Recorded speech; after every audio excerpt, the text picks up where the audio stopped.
큰 소리가 나면 제가 잠깐 중단을 하겠습니다.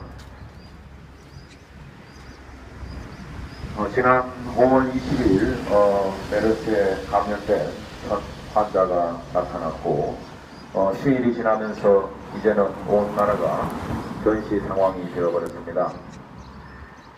인구 45만의 평택시는 메르스의 진원지로 알려지게 되어 병원과 시장도 문을 닫고 마치 중세시대의 전염병인 흑사병이 휩쓸고 지나간 것처럼 거리가 너무나 조용하다고 합니다. 돌아다니면 전염병에 걸리기 쉽기 때문입니다. 정부는 메르스 첫 환자가 나타난 후 2주가 흘러서 지난 6월 3일 대책 회의를 했습니다. 박근혜 씨는 메르스 첫 환자가 나타난 후 16일째 어제서야 메르스 환자가 격리되어 있는 병원을 찾았습니다. 적지 않은 사람들은 세월호 참사 때처럼 정부의 넉장 대응, 정부의 무능력을 질타하고 있습니다. 어떤 신문사의 칼럼니스트가 이런 말을 했습니다. 대충 옮겨보면 이렇습니다. 박근혜 대통령이 메르스 확산에 넉장 대응을 한 것은 세월호 때문이다. 개정된 국회법을 통하여 세월호의 진실이 밝혀지면 대통령이 당하게 될까봐 그렇다.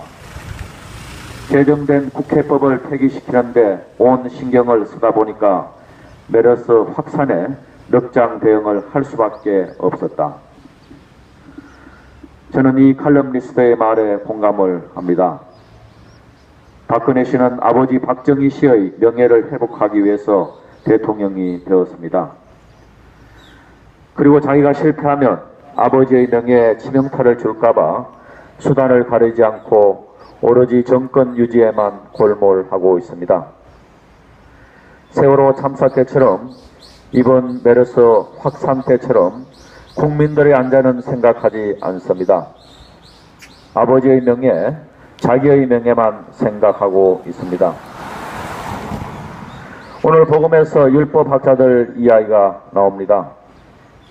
예수님 시대의 율법학자들은 정치적으로 종교적으로 대단한 영향력을 가지고 있었습니다. 그래서 그들은 장터에서 인사받는 것을 좋아했고 회당에서 잔치에서도 높은 자리를 차지하는 것을 좋아했습니다. 대중들의 인정을 엄청 받고 싶어 했습니다. 이런 율법학자들을 오늘 복음에서 예수님께서는 신랄하게 비판을 하고 있습니다. 박근혜 씨나 율법학자들이나 명예욕에 너무나 집착된 사람들입니다. 아니 우리 대통령은 율법학자들보다 더 할지 모르겠습니다. 아버지의 명예, 자기 자신의 명예욕 때문에 국민들의 안전에 대해서는 눈꼽만큼도 관심이 없다는 것이 이번 메르스 확산 때 확실히 더 드러났습니다. 박근혜 정권의 임기가 반도 안 지났는데 우리 정치, 경제, 교육, 국방, 외교 분야를 포함하여 모든 정부 분야의 무능으로 국가는 이미 상당히 망가졌고 망가져 가고 있습니다. 이러다가 세월호처럼 국가가 언제 침몰할지 모르겠다는 생각이 듭니다.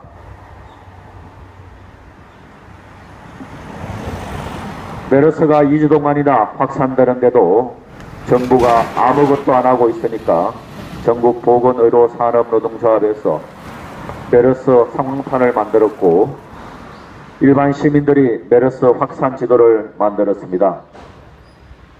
세월호 참사의 교훈을 얻어서 가만히 있지 않겠다는 국민들의 행동입니다. 더 이상 이 정부에 대한 환상을 버려야 할 것 같습니다. 국민들은 가만히 있지 않는 행동을 계속해야 합니다. 그래야 침몰하는 대한민국호를 건져 올릴 수 있을 것 같습니다. 오늘 또 가만히 있지 않는 이 땅의 모든 사람들을 위해서 기도드리도록 합시다.